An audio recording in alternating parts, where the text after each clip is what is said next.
사무엘하 2장 8절부터 보시겠습니다. 2장 8절. 사울의 군사령관 넬의 아들 아브넬이 이미 사울의 아들 이스보셋을 데리고 마하나임으로 건너가 길르앗과 아술과 이스라엘과 에브라임과 베냐민과 온 이스라엘의 왕으로 삼았더라. 사울의 아들 이스보셋이 이스라엘 왕이 될 때에 나이가 40세이며 2해 동안 왕위에 있으니라.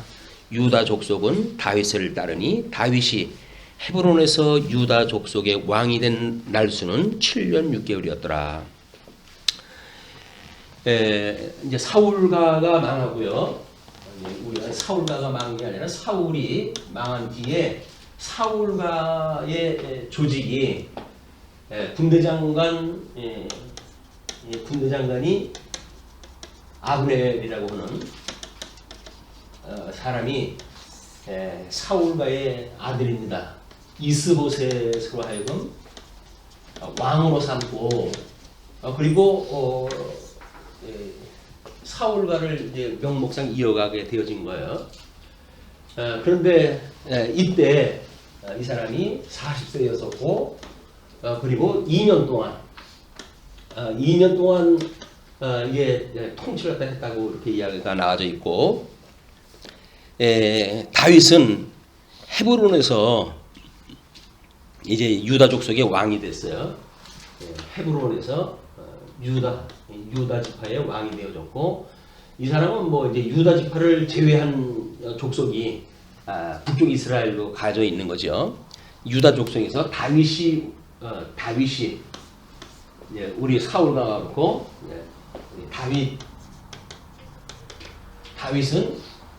다윗을 지금 왕으로 삼게 되어지고 군대장관으로 해가지고 요압이라고 하는 그 장관을 중심으로 해가지고 삼형제가 지금 다윗을 도와가지고 나라를 지금 정치를 하다 해가고 있는 거죠. 이렇게 되어져 있는데 이 다윗은 헤브론이라고 하는 곳에서 유다만의 왕으로 7년 6개월을 치정했다 해요. 우리들이 그냥 뭐 전쟁 전문가는 아니라 할지라도 대체로 이런 세 정도가 되면 다윗이 저 사울가를 무너뜨리고 왕가를 일찍 세울 수 있는 조건이 돼요. 그럼에도 불구하고 유다만의 왕으로 해가지고 다윗이 7년 6개월을 가게 됩니다. 이것이 다윗이 섬기고 있는 하나님에 대한 지식이에요. 하나님은 살아계시고 만사와 만물을 하나님의 뜻대로 이루어하시는 분이기 때문에 이 신실성, 우리 신실하신 예수님에 대한 걸 찬송하다 했지만 우리 주님의 신실성이 우리들한테는 7년 6개월이 길다고 느껴질지 모를지라도 하나님께서 보시기에는 순간의 시간인데 하나님께서 해가신다고 믿어지기 때문에 저 허물어가는 사울가를 공격을 하지 않습니다. 그리고 그냥 다윗과를 이어가요. 그리고 7년 6개월 동안 유다만의 왕으로 지금 살아가게 되어지는 겁니다. 이 유다만의 왕이라고 하는 이야기는 이미 이스라엘에게 약속했던 야곱에게 그 약속을 했다 했던 왕의 홀, 이 왕의 홀이 유다 지파로 끊어지지 않겠다고 하는 그거를 지금 약속이 이루어져 가는 거 아니겠어요? 이미 기름 부음 받은 지는 오래됐지만 기름 부음을 받은 후로부터 사울에게 수없는 환난을 당했는데 그러면서 사울을 죽일 수 있는 위기가 있을 때마다 기름 부음 받은 자는 내가 손을 대는 게 아니다 라는 생각을 가지고 살아왔어요. 이것이 하나님께서 이미 지명을 해서 쓰시는 자에 대한 이야기예요. 우리 이제 골로새서의 그 기도를 중심으로 한 신앙생활을 하기 위해서 필요한 성경 구절을 쭉 이제 써놨는데 거기에 기도를 하지 말아야 될 사람에 대한 게 나와요. 그 기도에 하지 말아야 될 사람들이 이미 죽은 사람, 이 사람은 우리가 기도를 하다 하면 안 돼요. 이 사람을 위해서 기도가 안 됩니다. 그리고 죽을 죄를 지은 사람에 대한 거를 이제 또 죄를 지으면 안 된다고 이렇게 이야기를 합니다. 죽을 죄. 죽을 죄가 뭐예요? 그때 당시에 적그리스도로 등장되어지는 사람들, 그래서 진리를 왜곡시키고 진리를 무너뜨리는 사람들, 이 사람들을 위해서는 기도를 갖다 하지 말라는 거예요. 이제 그게. 그러니까는 우리는 뭐 긍휼한 마음인데 뭐 적그리스도가 돌아오면 되지라고 이야기하다 하는데, 이미 이 그리스도 연하는 사람들은 그리스도의 대적 관계입니다. 이 대적 관계이기 때문에 대적을 우리 편으로 돌아오게 할 수는 없어요. 하나님의 뜻이면 만약에 이 사람들이 돌아올 수 있다고 한다면 우리는 다윗처럼 그냥 기다리는 겁니다. 이거는 왜 우리가 이단이라고 하는 그 이야기는 결국은 끝이 다르다는 이야기거든요. 과정상으로 봤을 적에는 이 사람들 이야기가 옳을 수도 있어요. 이런 그 논리가. 그 정결 갖다 해가는 방법 보면 성경을 갖다 놓고 설명을 또 하기 때문에 성경적인 설명이 가능도 합니다. 이 사람의 논리가 다 맞느냐에 대한 문제는 끝이 달라요. 이 사람들의 논리를 따라가게 되면 뭐 흔히 자기네들이 뭐 재림주라고 이야기를 한다든지 이렇게 해서 자기네들이 예수 그리스도 연호하는 사람들, 이런 사람들이 이단의 특징이거든요. 결국은 예수 그리스도라고 자처하는 사람들을 위해서 우리가 기도를 한다는 이야기는 옳지 않습니다. 이미 죽은 사람, 뭐 죽은 사람을 위해서 기도하게 되면 뭐 연옥에 있던 사람이 뭐 천국으로 들어간다든지 이런 로만 캐톨릭의 논리도 맞지 않는 거예요. 그래서 우리가 지금 이 세상을 살아가면 하나님의 일이란 하나님께서 보내신 자 예수 그리스도를 믿는 것, 이것이 우리 하나님의 일이라고 이렇게 예수님께서 요한복음에서 말씀하셨잖아요. 그러니까 예수 그리스도를 믿는다는 이야기는 구약 성경이 전부 예수님에 대한 이야기였었고 신약 성경에 대한 이야기도 전부 예수님에 대한 이야기니까 예수님이 그걸 이루신다는 이야기예요. 우리 교회의 머리 되신 주님께서 이제 그의 몸을 우리 예수 그리스도가 다 이루시는 것, 이거 그리스도예요. 이게 예수 그리스도입니다. 예수 그리스도의 머리고 예수 그리스도의 몸인 거예요. 물론 이 예수 머리 되시는 예수 그리스도는 지상 사역을 통해 가지고 우리한테 계시가 되어졌지만 이 몸에 대한 완성은 천상에서 이걸 이루어 가시기 때문에 우리 눈에 보이질 않습니다. 그래서 이거는 믿음으로만 살아갈 수 있는 거예요. 그래서 로마서에서 하나님의 의인은 이제 믿음에서 믿음에 이르게 함으로 오직 의인은 믿음으로 말미암아 산다고 이렇게 이야기를 했거든요. 주님의 몸된 교회는 믿음으로 사는 사람들이 보입니다. 그래서 세상으로부터 이 사람들은 세상으로부터 불름을 받은 사람들이에요. 뭐 현금에 교회가 세상을 변화시켜야 된다 뭐 이렇게 이야기를 다 해가지고 하는데 이 세상을 변화시키는 게 교회가 아니에요. 교회는 여기서 사람들을 구원을 한다는 구원, 불러내가지고 구원을 받게 하는 거거든요. 그러니까 세상이 바뀌는 것이 아니라 세상에서 살 사람들만 구원시키는 것이 교회인데, 요즘은 뭐 교회가 세상으로 나가야 된다고 이렇게 이야기를 하면서 세상을 변화시켜야 되고 세상을 구원하다 해야 되고 이런 논리를 갖다 피는 것은 자유주의적인 그런 신학의 색깔이 농후합니다. 그러니까 우리는 뭐 일하는 걸로 보게 되면 제일 뜨겁게 사는 사람들이에요. 먹을 거 뭐 안 먹고 입을 거 안 입고 잠잘 것 안 자면서 세상에서 정말 소외되고 힘들어하는 사람들을 위해서 대신 싸워주는 사람들이거든요. 그 사람들 편드는 것이 마치 그리스도처럼 이야기를 하는데, 그리스도가 세상 변화시키려고 온 게 아니에요. 구원하러 오신 거지. 예수 그리스도를 오해한다고 하면 세상 사람들은 이렇게 엉뚱한 일을 하면서 인생을 소진해요. 최선을 다하고 뭐 이렇게 뭐 윤리적으로 뭘 또 꾸리기 위해 가지고 뭐 이렇게 연출을 하다 하고 그렇습니다. 그러나 그냥 예수님을 믿는 거예요. 예수님을 믿는 것.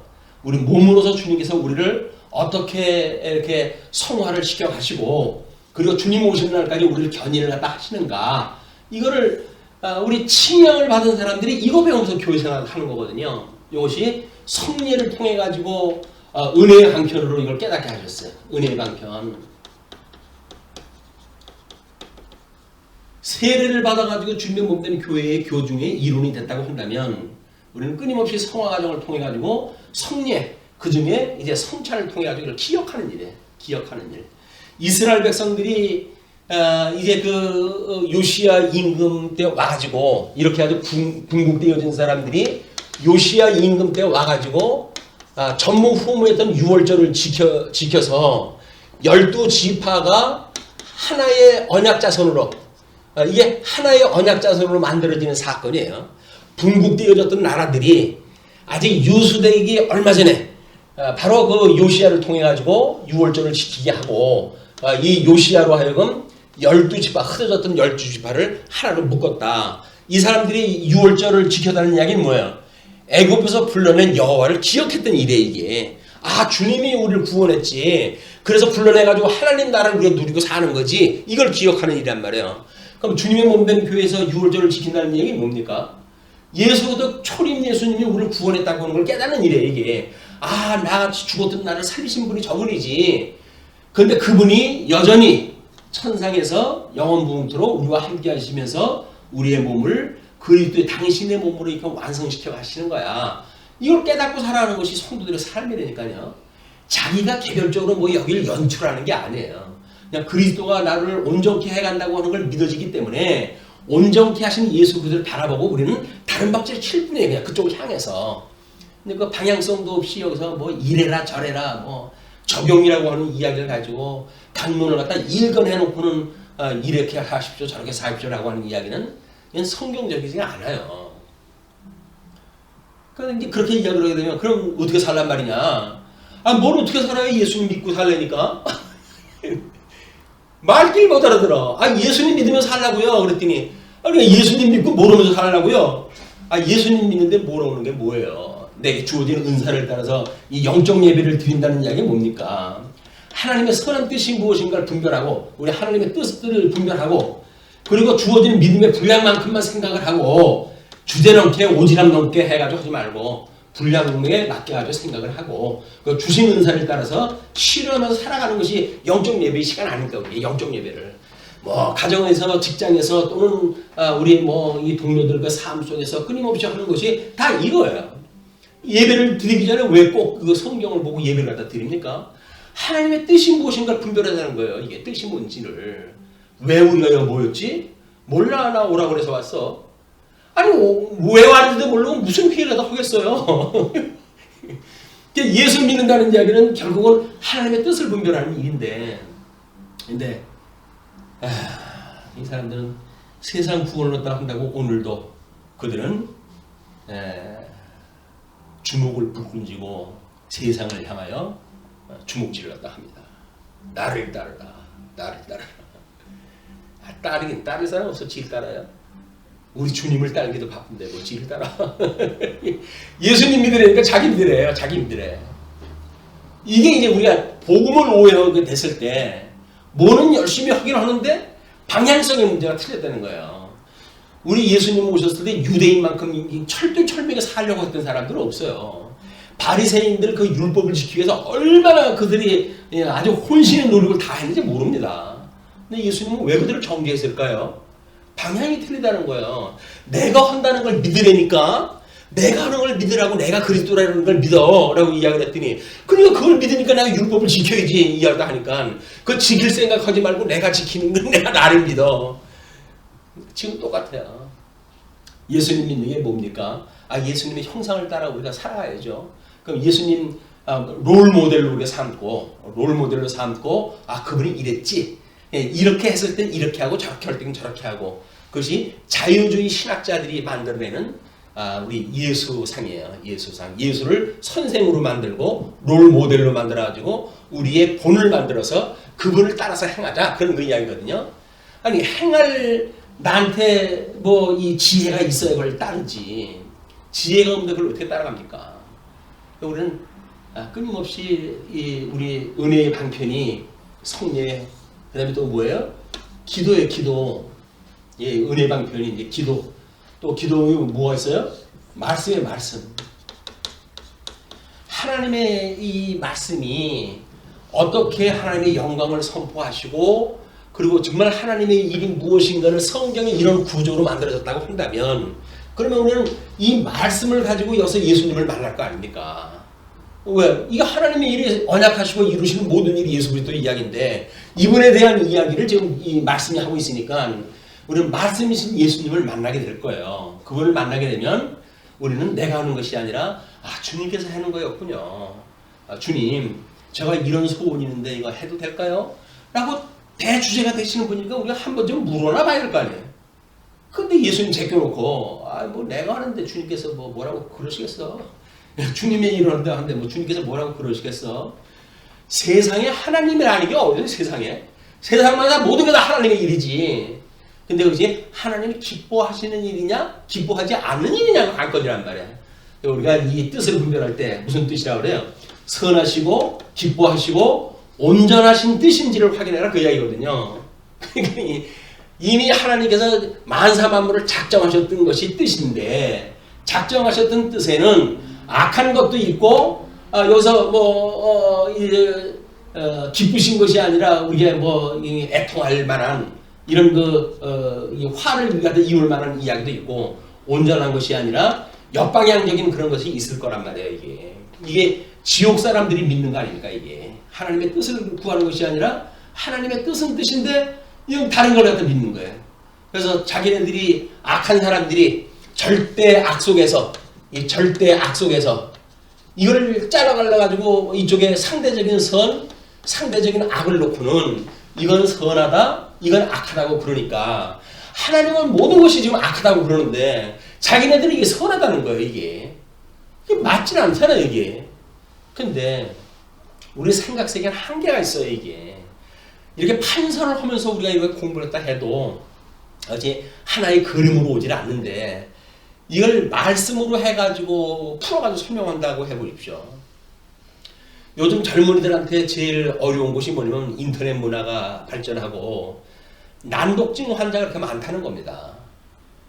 이게 한글 이렇게 문장을 읽으면 문장을 이해할 수가 없대요. 사람들이. 왜? 인터넷 문화가 전부 단답형하네. 우리 카톡 같은 거 떼꽁떼꽁 전부 잘라가지고 이야기들을 해요. 논리적으로 이야기하는 것이 아니라 생각날 때마다 이 생각하고 이 생각하고 전부 하기 때문에 그게 어떤 맥락에서 이해가 하는 거지 감 잡기 힘들어요. 이게.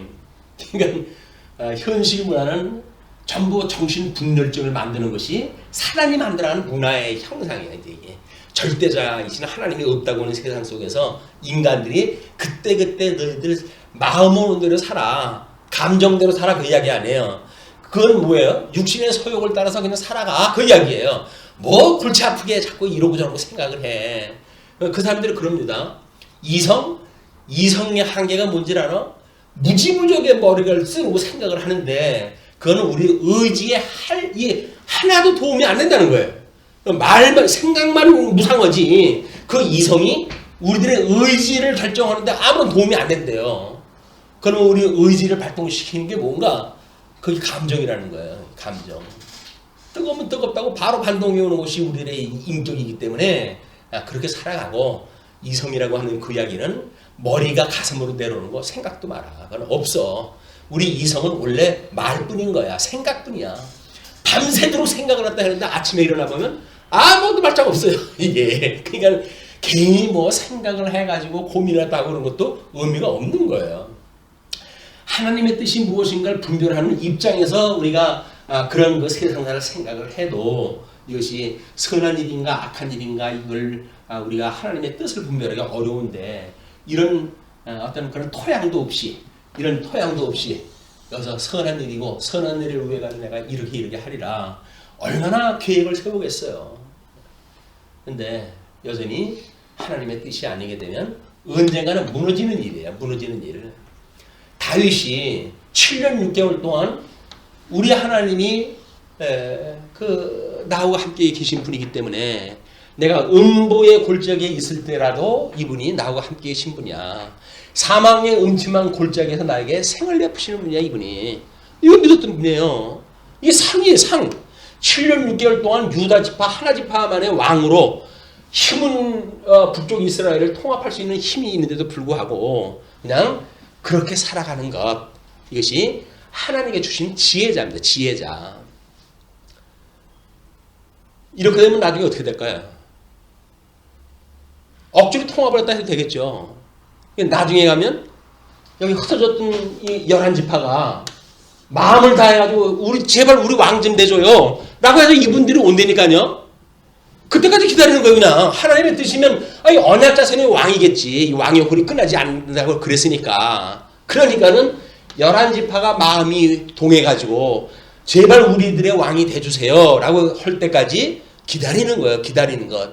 그래서 우리 성령의 열매를 보게 되면 오래 참음, 예? 오래 참음, 예? 인내, 뭐 같은 의미의 그거 아닙니까? 이게 중복되어진 그런 의미다시피 한 것이 성령의 열매 9가지 중에 2개를 들어가 있을까요?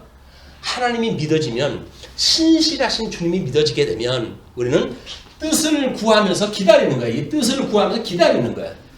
물론 뭐 믿음의 분량으로 봤을 때 우리가 오지랖이 넓으면 앞서가지고 나을 수 있겠죠. 그럼 또 실수하고 그러면 또 다시 주님께서 우리를 불러가지고 깨닫게 하셔서 성화시켜 가시는 건 당연한 일이에요. 그러나 우리들이 뭔가 성숙한 성도라고 한다면 하나님의 기뻐하신 뜻이 무엇을 분별하는 일은 끊임없이 우리가 묵상을 하면서 살아갈 이유가 있다. 우리가 경건의 시간이라든지 성경을 상고하고 그런 건 좋지요. 그러나 자기 주관적인 생각을 가지고 그래서 하나님의 기뻐하신 뜻이 뭘까? 이걸 생각을 하고 하루 종일 그걸 붙들고 살아가는데 이게 절대 약속에 있는 일이라고 하면 얼마나 허망스러운 일입니까? 아침에 잠 안 자가면서 이걸 갖다가 묵상 시간을 갖고 하루 종일 그걸 붙들고 살아요. 그렇다고 한다면 절대 악속의 선이라고 하는 개념을 모릅니다. 요 속에 들어가면 몰라요. 선이라고 보여져요. 주관적인 선으로 이게 믿어질 수밖에 없어요. 이거는 성경이라고 하는 객관적인 진리를 비춰봤을 때 하나님의 절대 싫어하시는 뜻 가운데 이것이야 라고는 깨닫는 것이 만만하지가 않다는 거예요. 그래서 우리가 익힌 공부는 100번의 날갯짓을 해야 조금 깨달을까 말까 하는 그런 그 일이다. 끊임없이 사모해야 돼요. 말씀을 사모해야 되고 예수님에 대한 걸 사모해야 되는 일이다. 뭘 머리로 깨달아가지고 그거야 알만해 라고 하는 걸로는 안 돼요. 알면 모르니까 가르치는 사람도 잊어버리는데 가르치는 사람도 잊어버리는데 그걸 뭐 어떻게 해요. 안 되지. 그냥 깨달음이에요. 깨달음. 그때 매일같이 일용할 양식을 주시옵고 라고 하는 양식이 되시는 예수 그리스도, 우리의 말씀이 우리의 양식이 되어지는 그분을 구하는 삶이 우리의 삶이다. 여기의 장면에서 우리는 우리 다윗이 신실하신 하나님을 믿고 살아갔던 것이 뭐 다른 건 설명이 안 되어져 있어요. 그냥 객관적인 역사적인 사실만 소개가 되어져 있어요. 그러나 여지껏 우리가 사무엘상의 이야기를 상고한 그런 이유를 전제를 하게 되면 유추되어지는 일이 지금 다윗의 생각 세계를 우리가 볼 수 있다고 보여집니다. 그러면서 12절로 17절 보게 되면 아브넬과 요압의 대결이 이제 벌어져요.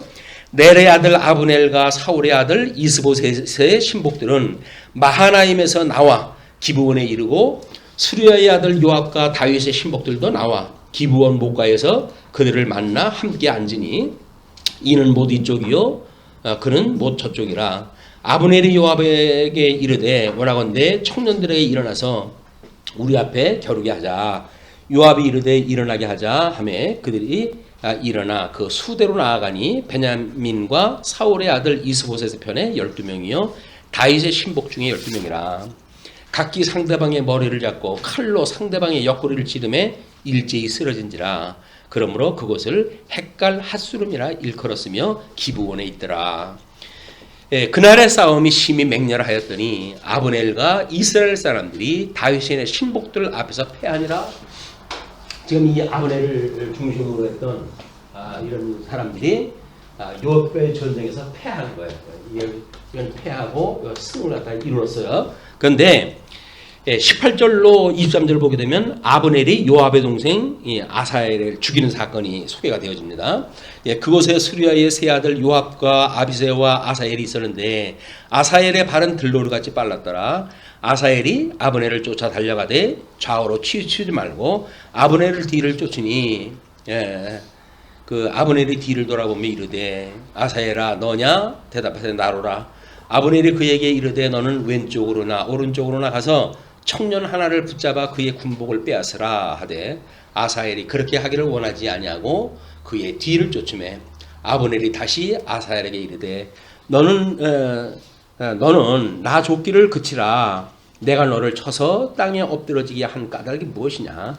그렇게 하면 내가 어떻게 내 형 요압을 대면하겠느냐 하되 그가 물러가기를 거절하며 아브넬이 창 뒤끝으로 그의 배를 찌르니 창이 그의 등을 깨뜨리고 나간지라. 곧 그 곳에 엎드러져 죽음에 아사엘이 엎드러져 죽은 곳을 이르는 자마다 머물러 섰더라. 결국은 이 형제 중에 지금 그 요압의 동생이에요. 아사엘이 전쟁에서 사망을 하게 되어지는 사건이 이제 소개가 되어진 겁니다. 전사. 자, 그런데 요압과 아비새가 24절로부터 32절까지 아브넬의 도주와 전쟁 중지가 이렇게 되어지는데 요압과 아비새가 아브넬의 뒤를 쫓아 기브온 거친 땅의 길가 기아 맞은편 암마산에 이를 때에 해가 졌고 베냐민 족속은 함께 모여 아브넬을 따라 한 무리를 이루고 작은 산 꼭대기에 섰더라. 아브넬이 요압에게 외쳐 이르되 칼이 영원히 사람을 상하겠느냐? 마침내 참혹한 일이 생길 줄을 알지 못하느냐? 내가 언제 무리에게 그의 형제 쫓기를 그치라 명령하겠느냐?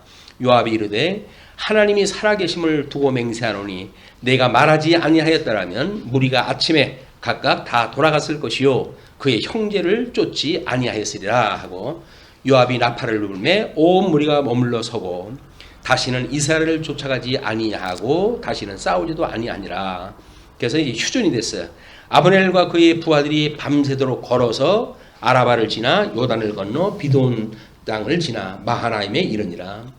요압이 아브넬 쫓기를 그치고 돌아와 무리를 다 모으니 다윗의 신복 중에 19명과 아사엘이 없어졌으나 다윗의 신복들이 베냐민과 아브넬에게 속한 자들을 쳐서 360명을 죽였더라.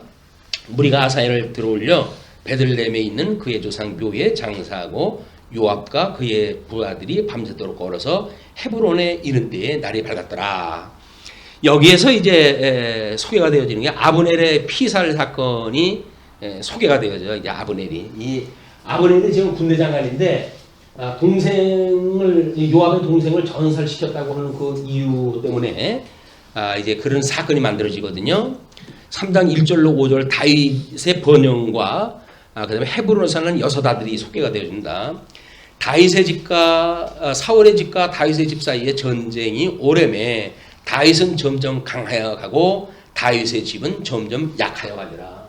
그래서 여기는 승하여야 하겠고 여기는 이제 우리 세례 요한이 이야기했듯이 예수 그리스도는 승하여야 되겠고 자기는 이제 망하게 되어질 걸 이야기를 하지 않습니까? 예, 그렇게 다윗이 헤브론에서 아들들을 낳았으니 맏아들은 암논이라 이스라엘 여인 아히노암의 소생이요 둘째는 길르압이라 갈멜 사람 나발의 아들이었던 아비가일의 소생이요 셋째는 압살롬이라 그가 그술 왕 달메의 딸 마아가의 아들이요 넷째는 아도니아라 학기스의 아들이요 다섯째는 스바다랴 아비달의 아들이요 여섯째는 이드르암이라 다윗의 아내 에글라의 소생이니 이들은 다윗이 헤브론에서 낳은 자이더라. 헤브론에서 지금 이 번창한 내용들을 번창하게 되어진 것을. 그런데 반면 6절로 11절 보게 되면 아스보셋과 이 아브넬의 불화 사건이 소개가 되어집니다. 그래서 아브넬의 집과 다윗의 집 사이에 전쟁이 있는 동안에 아브넬이 사울의 집에서 점점 권세를 잡으니라. 점점 이제 힘이 강해져요. 그래서 사울의 첩이 있었으니 이름은 리스바요 아야의 딸이더라. 이스보셋이 아브넬에게 이르되 내가 어찌하여 내 아버지의 첩과 통관하였느냐 하니 아브넬이 이스보셋의 말을 매우 분하게 여겨 이르되 내가 유다의 개머리냐?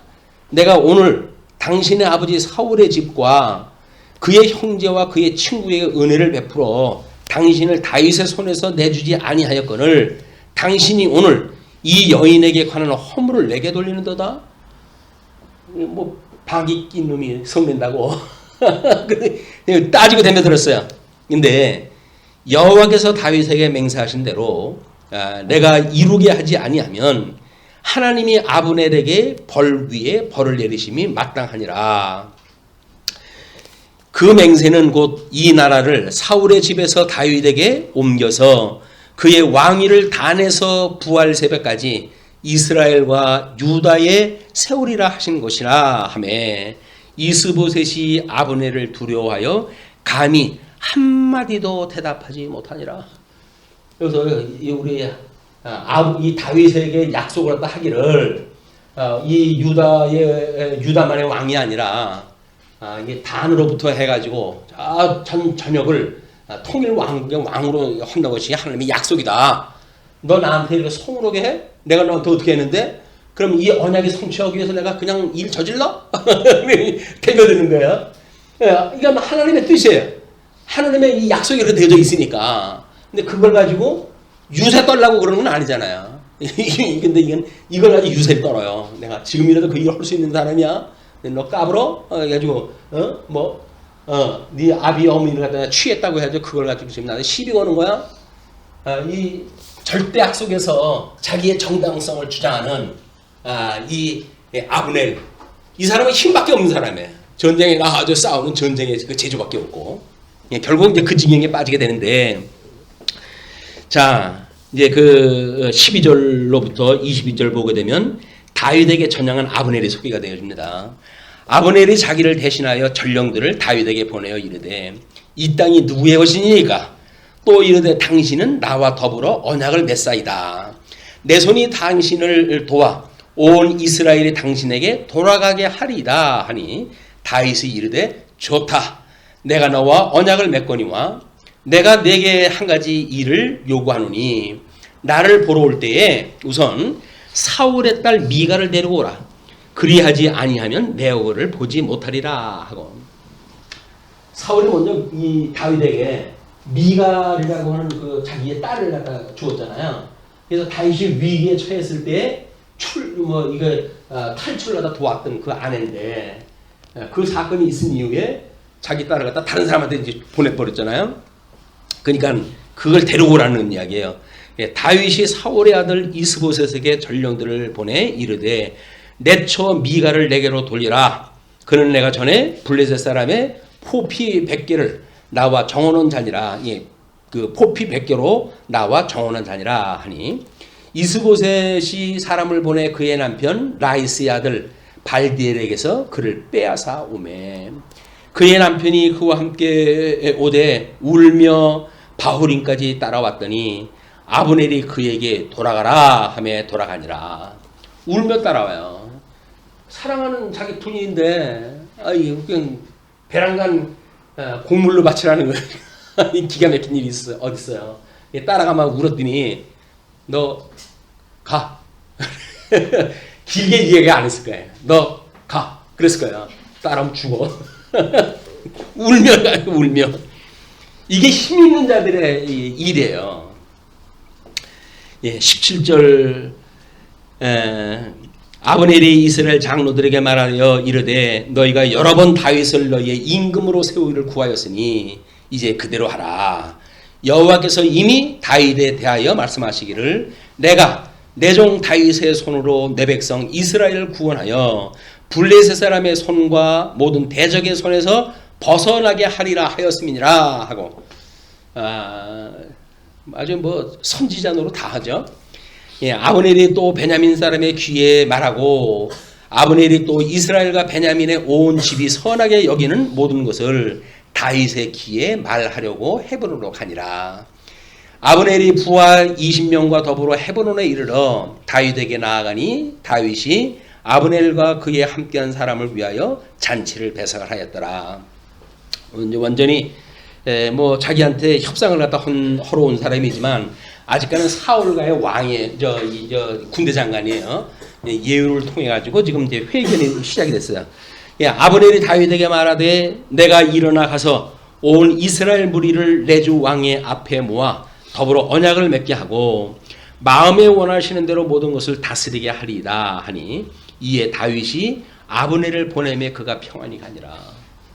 만약에 이 아브넬의 이런 제의가 없이 다윗이 공격을 해가지고 왕이 됐다고 한다면 그의 정통성은 부정되고 맙니다. 저들이 우리 약할 때 칼로 빼앗은 거야 라고 말할 거 아니겠어요. 이 다윗이 오래 참 결과가 뭐냐면 아브넬의 그런 그 수작에 의해 가지고 자기네들 이해관계로 만들어진 일이지만 자원하는 마음을 다 가지고 만들고 다른 사람 자기네 편에 의해 가지고 그리고 설득이 돼요. 그래가지고 이제 협상이 되어지는 겁니다.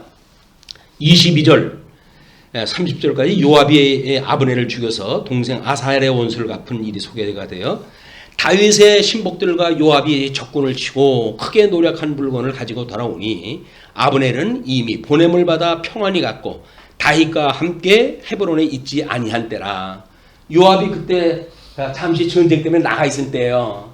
그런데 지금 이 세계적인 이 협상이 된 거야. 그러니까 요압 및 요압과 함께한 모든 군사가 돌아오매 어떤 사람이 요압에게 말하여 이르되 넬의 아들 아브넬이 왕에게 왔더니 왕이 보내매 그가 평안히 갔나이다 하니 요압이 왕에 나가 이르되 어찌하심이니까 아브넬이 왕에게 나왔거늘 어찌하여 그를 보내 잘 가게 하셨나이까.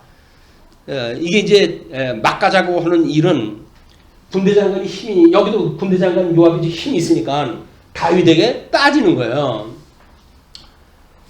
이 집 내면 막가자는 얘기죠. 이 어떤 권위가 인정되지 않는 그런 그 일은 막가자고 하는 사람들의 일입니다. 이게 그러니까 왕도 하시려니와 넬의 아들 아브넬이 온 것은 왕을 속임이라. 그가 왕이 출입하는 것을 알고 왕이 하시는 모든 것을 알려 함이니이다 하고 이에 요압이 다윗에게서 나와 전령들을 보내 아브넬을 쫓아가게 하였더니 시라 우물가에서 그를 데리고 돌아왔으나 다윗은 알지 못하였더라. 하나님께서 다윗에게는 책임 돌리지 않도록 모르게 그래도 이제 암살을 시키는 일이 벌어져요. 27절로부터 아브넬이 헤브론으로 돌아오매 요압이 더불어 조용히 말하는 듯이 그를 데리고 성문 안으로 들어가. 지금 헤브론이라고 하는 것은 피안처예요. 그래서 여기서는 임의대로 해가지고 사람을 죽일 수 없는 곳이거든요. 근데 지금 헤브론으로 그를 성문으로 끌어들여 가지고 조용히 말하려는 듯이 그를 데리고 성문 안으로 들어가 거기서 배를 찔러 죽이니 이는 자기의 동생 아사엘의 피로 말미암음이었더라.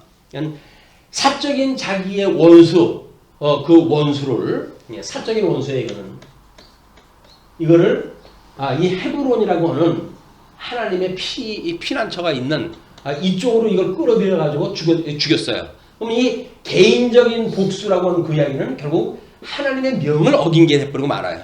왕의 그런 이야기야 이러고 저러고 지금 논의가 없었으니까 차치하고라도 하나님의 뜻을 어긴 그런 그 원수에 갚는 일이 벌어졌다. 그래서 27절 아브넬이 28절 우리 그 후에 다윗이 듣고 이르되 넬의 아들 아브넬의 피에 대하여 나와 내 나라는 여호와 앞에 영원히 무죄하니 그 죄가 요압의 머리와 그의 아버지의 온 집으로 돌아갈지어다. 또 요압의 집에서 백탁병자나 나병 환자나 지팡이를 의지하는 자나 칼에 죽는 자나 양식이 떨어진 자가 끊어지지 아니할지로다 하니라. 저주를 했다 해요 다윗이. 다윗이 참 여러 전쟁에 참전했던 그 전사 아닙니까? 근데 요압에게는 기가 눌려요. 기가 눌려가지고 요압을 직접 통제했다 못하고 자기의 아들 솔로몬에게 왕위를 물려주면서 너 요압 제거시켜라. 큰일 난다. 그래가지고 결국 아들 솔로몬이 요압을 제거하는 일이 이제 만들어지거든요. 자기 손으로 직접 갚질 않아요. 요압과 그의 동생 아비새가 아브넬을 죽인 것은 그가 기브온 전쟁에서 자기 동생 아사엘을 죽인 까닭이었더라. 이게는 사사로운 원수를 갚은 거예요. 원수를 갖다 갚았는데 그것도 쫓아온 걸 쫓아오지 마라. 너 그러면은 나한테 괜히 해를 당해가지고 어떻게 하려고 그러냐, 쫓아오지 말라고 그러는데도 불구하고 이 따라가다 그렇게 되어진 거거든요. 그러니까 아브라함한테는 사실은 그 죽였던 죄를 갖다 물을 수가 있는 조건은 아니에요. 그런데도 불구하고 요압에 보게 되면 지 동생이 혈육을 갖다 죽였으니까 독이 오른 거죠. 그래서 원수를 갚는 이제 사건이 소개가 되어지는 겁니다. 그래서 31절을 보시게 되면 31절로 39절 아브넬을 위한 다윗의 애도가 이제 소개가 되어집니다. 다윗이 요압과 및 자기와 함께 있는 모든 백성에게 이르되 너희는 옷을 찢고 굵은 배를 띠고 아브넬 앞에서 애도하라 하니라. 다윗 왕이 상여를 따라가 아브넬을 헤브론에 장사하고 아브넬의 무덤에서 왕이 소리를 높여 울고 백성도 다 우니라. 지금 다윗 왕은 자기의 주장을 아주 수동적으로 지금 요압에게 보여주는 장면에 이게 어떻게 보면 유약함을 보여주는 일이기 때문에 요압이 병신 유각하고 있네 이렇게 일축할 수도 있어요. 왜? 왕이 그 자기 대적이었었는데 그런 장군의 그 장사라다 슬퍼하면서 울고 거기 애돌았다 하고 요압의 입장에서 보면 이거 죽여야 되는 거 아니겠어요? 근데 자기 왕이니까 사람들 보는 사람들도 있고 직접 죽이지는 못하고 그래 너 나를 갖다 지금 그렇게 병신 취급해서 나 당해봐라 이제 이렇게 이제 배려고 있었을 거예요 인간이. 이런 하나님의 질서가 무너지는 일들이 만들어지는 일들 다윗은 그거에 개의치지 않았습니다. 어차피 하나님 앞에서 살아가는 다윗이니까. 그러나 요압은 자기 힘을 믿고 지금 이 일을 갖다 표하는 일을 갖다 볼 수가 있어요. 그래서 백성도 다 우니라. 왕이 아브넬을 위하여 애가를 지어 이르되 아브넬의 죽음이 어찌하여 미련한 자의 죽음 같은고 내 손이 결박되지 아니하였고 내 발이 착고에 채이지 아니하였거늘 불의한 자식의 앞에 엎드러진 같이 내가 엎드러졌도다. 기가 막히구나. 나하고 이렇게 나라의 어떤 이 통일 왕국을 위해 가지고 전쟁 없이 나름대로 해가지고 이 통일 왕국을 해가려고 계획을 세웠으나 이게 무산으로 돌아갔고 마치 불의한 자 앞에서 죽는 것처럼 내가 엎드러진 같이 엎드러졌다. 이렇게 하매 온 백성이 다시 그를 슬퍼하여 우니라. 이것이 이제 벌어졌던 사건이에요. 물론 여기서 이제 그 애도가 39절까지 계속되어지는데 35절 서양의 문백성이 나와 다윗에게 음식을 권하니 다윗이 맹세하여 이르되 만일 내가 해지기 전에 떡이나 다른 모든 것을 맛보면 하나님이 내게 벌 위에 벌을 내리심이 마땅하니라. 금식까지 하게 됩니다. 금식. 이건 아주 심각한 애도를 지금 표하는 거예요. 그 애도는 뭡니까? 자기 그 원수에 대한 그 애도를 표한다는 이야기는 요압에 대한 반감을 불러일으킨 일임에도 불구하고 그걸 해요. 온 백성이 보고 기뻐하며 백성도 기뻐하잖아요. 그래서 다윗이 이렇게 자기의 하나님을 믿는 이런 믿음을 가지고 일을 행할 때 백성들은 어떻게 보게 되면 이 실질적으로 기득권을 가지고 있는 요압과는 다르게 다윗의 일을 기쁘게 여겨요. 기쁘게. 요압과 함께 지금 전쟁에 참전했던 사람들은 요압의 그런 일에 정당성을 부여하겠죠. 장군 말이 맞습니다. 우리가 그런 전장에서 이기고 돌아왔더니 기껏해가지고 대적을 살려주고 말이야. 우리 얼마나 귀한 우리 이 아사엘입니까? 그 아사엘을 잃었던 아픔도 무시하고 이럴 수가 있습니까? 장군 죽였을 거예요. 그래야 자기네들이 같은 생각을 가지고 있다고 생각이 들고 한평을 되니까. 근데 다윗은 그 사람들하고 상관없이 슬퍼했어. 진심을 가지고 슬퍼했어. 애가까지 지어가지고 슬퍼했어. 그 진심이 백성들한테 통하는 거야. 그러니까 왕이 가지고 있는 거는 자기의 그 군대 장관하고의 어떤 힘의 논리 속에서 일이 되어지는 것이 아니라 그냥 본심을 가지고 이 본심을 가지고 우리 목자의 마음 안에 자기가 그 양을 쳐봐서 내가 아는데 그 얘기 아니겠어요? 한 마리 이른 어린 양을 우리가 얼마나 우리가 애타고 찾았겠냐. 그런데 그 양이 지금 아무 죄도 없이 지금 죽었어. 그러니 내가 그럴 때 애도하는 거야 라고 이야기했을 때 사람들에 의해 가지고 그것이 공감을 불러일으켜요. 아, 우리 대왕이요, 당신의 생각에 100% 우리 공감합니다. 이 공감이 다른 지금 이제 이걸 꾸렸던 아브넬은 이미 이제 죽어버린 거 아니에요. 근데 그 본심의 영향이 북쪽에 나머져 있는 11지파의 사람들하고 이게 작용을 갖다 한다는 거죠. 작용을 갖다 해가지고 이렇게 되어집니다. 온 백성이 보고 기뻐하며 왕이 무슨 일을 하든지 무리가 다 기뻐하므로 이 날에야 온 백성과 온 이스라엘이 넬의 아들 아므넬을 죽인 것이 왕이 한 것이 아닌 줄을 아니라, 이쪽 그 북쪽의 이 사울가의 사람들도 다윗이 죽인 게 아니네, 다윗이 저렇게 슬퍼하는 거 보니까 이거는 다윗이 죽인 것이 아니라 요압이라고 저 못된 놈이 죽인 거네 라고 이 사람들이 그 본심에 다 이게 올라타게 됐어요. 그러니까 왕이 그의 신복에게 이르되 오늘 이스라엘의 지도자요 큰 인물이 죽은 것을 알지 못하느냐. 아브넬에 대한 그 슬픔에 대한 걸 그렇게 이야기를 합니다. 내가 기름 부음을 받은 왕이 되었으나 오늘 악하여서 수르야의 아들인 이 사람들을 제어하기가 너무 어려우니 여호와는 악행한 자에게 그 악한 대로 갚으실지로다 하니라. 나는 이거 뭐 지금 마죽거리 해가지고 싸울 수가 없다. 힘도 안 되고 여력도 안 되고 난 늙어가지고 이제 힘도 안 되는데 내가 지금 해가지고 괜히 같은 그 동족끼리 피 흘리고 그러는 게 무슨 꼴이냐. 나는 어쩔 수가 없으니까 하나님이여 원수를 대신 갚아주소서. 이게 다윗의 기도야. 하나님 앞에 맡기는 거예요. 우리 원수가 우리한테 뭐 하는 일들 하나님 앞에 고하라는 거야. 그럼 내가 그의 머리 위에 숯불을 갖다 피우겠다, 그 이야기 아닙니까? 근데 우리는 내 손으로 갚아야 뭐가 이 피를 갖다 피 맛을 봐야 내가 갚았어 라는 공이 나한테 돌아오잖아요. 공적이 나한테 있게 되잖아요. 우리는 자꾸 그걸 추구하려고 그래요. 다윗은 공적 같은 관심이 없어요. 대적과 원수 갚는 거 하나님 앞에 맡겨요. 그냥 하나님 앞에. 그냥 하나님께서 내 머리 위에 숯불을 갖다 피울게. 그래서 끝내 요압이 축출되어지는, 물론 이제 한참 뒤의 이야기입니다만은 축출되어지는 일이 벌어지게 되어집니다. 그래서 지금 우리가 오늘 내가 약하여서 그는 뭐 여러 가지로 심리적으로나 뭐 그런 것이 됐겠죠.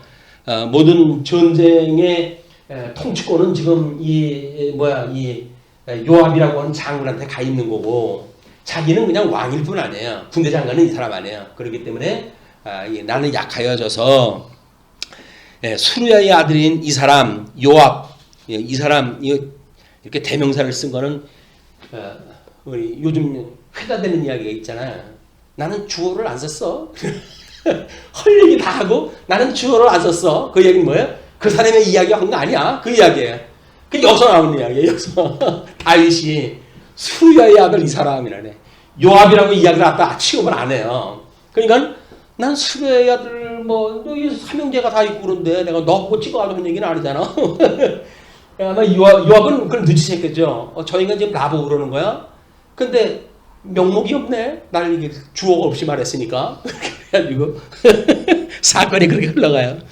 내가 기름 부음 받은 왕이 되었으나 오늘 약하여서 수르야의 아들인 이 사람들을 제어하기가 너무 어려우니 여호와는 악행한 자에게 그 악한 대로 갚으실지로다. 원수를 갖다 갚아주십시오 하나님 앞에. 그 기도를 해가지고 3장까지의 역사가 끝이 나요. 이제 우리 4장을 넘어가게 되면 이제 이스보셋에 대한 암살, 이스보셋 기름 부음 받은 자 사울의 아들 그 이스보셋이 암살을 당하고 그래가지고 사울 왕가의 완전 멸망이 이제 있게 되어지고, 그렇게 해서 끝내 4장을 통해 가지고 다윗이 살인자를 죽이고 뭐 이런 일들이 벌어지고 5장 넘어가게 되면 통일 왕의 다윗으로 이제 등장이 되어집니다. 하나님께서 우리 사무엘서는 이 창건이라고 하는 이런 맥락으로 해서 어떻게 하나님 나라를 창건해 갈 것인가 라고 하는 것이 직임을 통해 가지고 이걸 이룬다는데 직임. 그래서 선지직을 우해 가지고 사무엘을 세우셨고 제사직을 사울 왕이라고 하는 잘못되어진 제사를 통해 가지고 제사 직임에 대한 걸 교육을 하셨고 그리고 사울과의 전쟁을 통해 가지고 왕직을 이어가게 되어지는 이 직임을 통해 가지고 하나님 나라가 이루어지는 거야. 마태복음에서 우리가 직임을 통해서 예수를 그리스도로 이야기한 것도 바로 이런 성경적인 맥락이 있는 겁니다. 지금 뭐 이렇게 옛날 얘기를 우리가 공부를 했다 해가지만 그 옛날 이야기는 결국은 우리 이 이스라엘 국가에 대한 창건에 대한 이야기를 파란만장한 이런 역사 속에서 11지파와 한 지파의 이런 그 분열 뭐 또는 갈등 이런 걸 통해서 하나님께서 창건하다 해가신다. 그래서 이렇게 됐던 창건은 어쩔 수 불가피하게 잉태되어져 있는 것이 뭡니까? 요 11지파와 한 지파 간의 갈등 속에서 이게 봉합이 되어진 거 아니에요. 그렇기 때문에 이 분국의 역사는 이미 필연적으로 나타날 수밖에 없는 겁니다. 하나님께서 포석을 갖다 그냥 해놓으셨어요. 그냥 이 분국을 갖다 했을 때 여로보암이 특별히 나쁜 친구가 돼서 그런 것이 아니라 하나님의 뜻대로 이렇게 되어졌기 때문에 선지자를 보내가지고 제비를 뽑게 해가지고 거기서 자기가 왕이 되게끔 하는 역사를 다 펴가고 그러시는 거는 다 이런 배경에서 나왔던 일들이지 개인 여로보암에 그런 문제가 있었던 건 아니다. 그러나 이제 여로보암의 그런 그 일은 언약대로 되어졌지만 북쪽 이스라엘로 넘어가가지고 그가 하나님이 원치 않는 제사의 제도를 만들잖아요. 성전을 거기다 짓고 뭐 제사를 자기 맘대로 드리고 하는 일들이 벌어지니까 그거를 하나님이 악이라고 규정을 갖다 지어가지고 그 이후에 모든 왕에 대해서 여로보암의 이 악한 일들 그 일을 행하였더라, 악을 행하였더라라고 해서 유전적으로 그게 이제 가게 되어지는 거예요, 이스라엘이.